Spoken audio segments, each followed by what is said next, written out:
Hello everyone, this is Colin once again. I'm making this video as a video response to my good friend MKVine. MKVine, he's a Catholic, and the reason why I mention him by name and the reason why I mention his religion is because, as many of you know, I've done many videos on analyzing the New Testament. Several of them have been done solely on the Gospel of Matthew. I've skipped around a couple other places.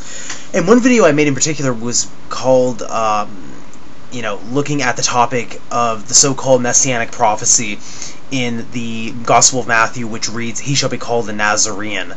I picked that one in particular, amongst others, because I'm going through the Gospels and just in the New Testament in general and seeing issues or things that I think are issues, whether they're theological, historical, or otherwise. The thing is that MK, you did a great job. In fact, this response of yours is probably one of the best I've seen in a long time from anyone responding to one of my videos. Don't get a lot of Christians responding to them anyway, so I'm glad that you took the opportunity to do that. You quoted a lot of material to your credit, and I'm not actually going to go through all of them. In fact, I'm really only going to discuss one point in your video, because I feel that it's because of this one point that the rest of your evidence, and I mean this with all due respect, sort of falls flat. You spent a lot of time giving examples of how the term netzer, N-E-T-Z-E-R, which means shoot and branch, and you mentioned how this is, you mentioned rabbinical sources, you mentioned the Bible, and you say how, of course, this shoot from Jesse is considered to be messianic, and you give a lot, that's the majority of your material, from what I remember. The thing is that I feel that if I can prove, from another point of view, that Nazorean and netzer, as you said, have something to do with each other, they are connected in some way, that's why you give so many examples of netzer, which is the common Christian apologetic argumentation, is that Nazorean has something to do with netzer, they're somehow related, and so therefore this was just a play on words. Yeah, I believe even you've said that as a play on words. I have several scholars who disagree with you on that, and disagree on the Christian apologetic view of that. For an example, I have a book here called The Cross and the Crescent by Gerald F. Dirks. Gerald F. Dirks is a former Methodist pastor. He holds a BA and a Master's of Divinity from Harvard University. He converted to Islam, and I'll just read you what he says about this topic, because it's only about 5 paragraphs. He says, "When Joseph and Mary and Jesus allegedly returned to Palestine from Egypt, Matthew claims that Joseph was warned in a dream to relocate to the city of Nazareth in the district of Galilee.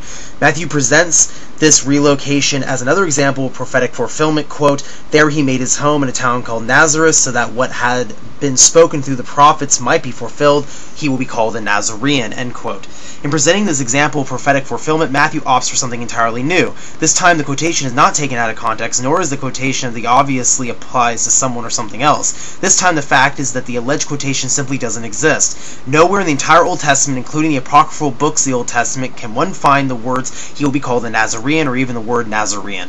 The word Nazorean relates back to the Nazarites, a group of Jews who were supposedly especially dedicated to Allah, God, and who maintained a rigorously ascetic lifestyle. The lifestyle portrayed by the 4 canonical Gospels for Jesus was a far cry from that of a Nazarite, although it would fit with that of John, Yahya the Baptist. However, even if one substitutes Nazarite for Nazorean, there is still no Old Testament passage stating he will be called a Nazarite. Moreover, the word Nazorean does not relate to the town of Nazareth at all.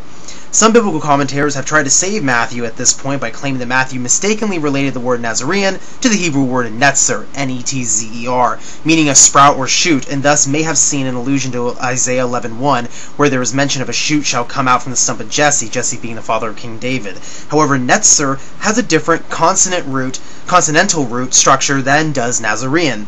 Even the biblical commentators who make the suggestion that Matthew is reaching for netzer acknowledge that this would have been a, quote, far-fetched interpretation, end quote. Further, the passage from Isaiah 11:1 does not say he will be called a shoot, netzer, which is what it would need to say if it were to satisfy any of the requirements of Matthew's alleged quotation. Matthew has quoted a prophecy which simply doesn't exist. Okay, so that's all he writes on the subject. Now, for the scholars, you might be wondering who these scholars. Scholars such as Key and Fenton, J.C. Fenton, H.C. Key, Leon Dufour, who along with H.C. Key edited the Dictionary of the New Testament. All these scholars have one thing in common: they tend to work with language, and so they did the Dictionary of the New Testament amongst other works, as the bibliography shows. So right there are 2 points I'd like to bring up based on the reading of Dirks, who is also himself a scholar. He says, one thing he points out is that, and one thing I want to point out to you, MK, is that if this fulfills the prophecy, you have to take the whole prophecy into account. First off, the reason for the prophecy fulfilled is because they settled in Nazareth. That is clear from the context. They settled in Nazareth, hence he was called a Nazorean. Again, even if we ignore the language concepts which I just read, according to your video, there's a style of rabbinical writing where essentially you take writers would take the basically the consensus of what the prophets were teaching, and they would summarize it. So, since you cannot ignore the whole context that what was the cause and effect, they settled in Nazareth, hence he would be called a Nazorean, you'd have to prove to us that the prophets unanimously taught, and thus could be summarized as this rabbinical style, as you said in your video, that the Messiah would come from Nazareth. If you cannot do that, which I don't think you can, considering the fact that Nazareth is never mentioned in the Old Testament, even many historians shed doubt into whether Nazareth was even a town that existed until about the 2nd century, considering the fact that it's not mentioned by Josephus or any other historians, but that's besides the point. The point is that you'd have to show that if you're going to fit with your consistent point that they were summarizing a prophetic concept. I'm also going to quote a book called James, the Brother of Jesus, by another scholar named Robert Eisenman. He's a scholar who deals with Greek, Hebrew, Aramaic. He's a scholar on the Dead Sea Scrolls and the early church Christian origins. He says about this, he quotes and he says, the problem is, and this is on page 243 regarding this passage about the Nazorean, he says, the problem is that there is no scriptural passage he shall be called the Nazorean in the Old Testament, and the passage on which this was, according to Matthew, supposed to be based is unclear. One can, however, assume that one or another of the Old Testament references to the idea of being a Nazarite was probably intended, and he mentions how that definitely couldn't have been the case, because if we view past Nazarites like in Judges and whatnot, this does not fit Jesus. Furthermore, he says, the problem is, he shows how even the issue, I'll read it here, he says, the problem is as well that in these two word clusters in Hebrew, Nazarite and Nazorean/Nazareth, we have two separate consonants, a Z and a TZ, which transliterate only into a simple consonant Z in Greek, though Epiphanius does mention another group in the connection, the Nazareans, based on a different consonant, sigma, S-I-G-M-A, Naseans, in Hippolytus above, in Greek probably variation of Esseans.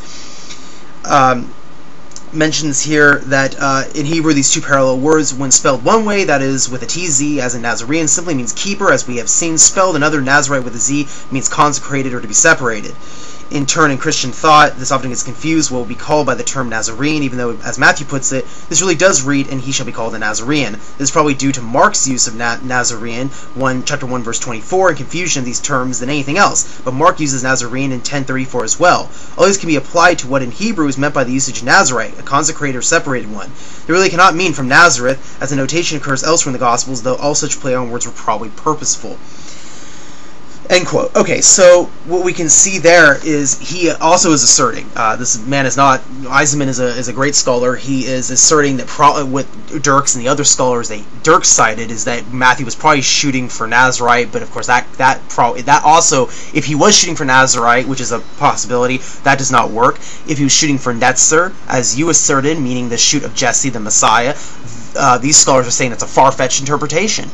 These are people who work with the language, and are scholars of it and work with the Dictionary of the New Testament, published by HarperCollins. So again, I would say that your assertions, while they were very educational and very well put together, in my opinion, based on the evidence of these scholars, show that these are typical Christian apologetic tactics, which looked at the actual language rather fall flat. And I would go with these scholars on that assertion. Thank you for watching, everyone. Thank you again, MKVine, for posting the response. Peace be with you all.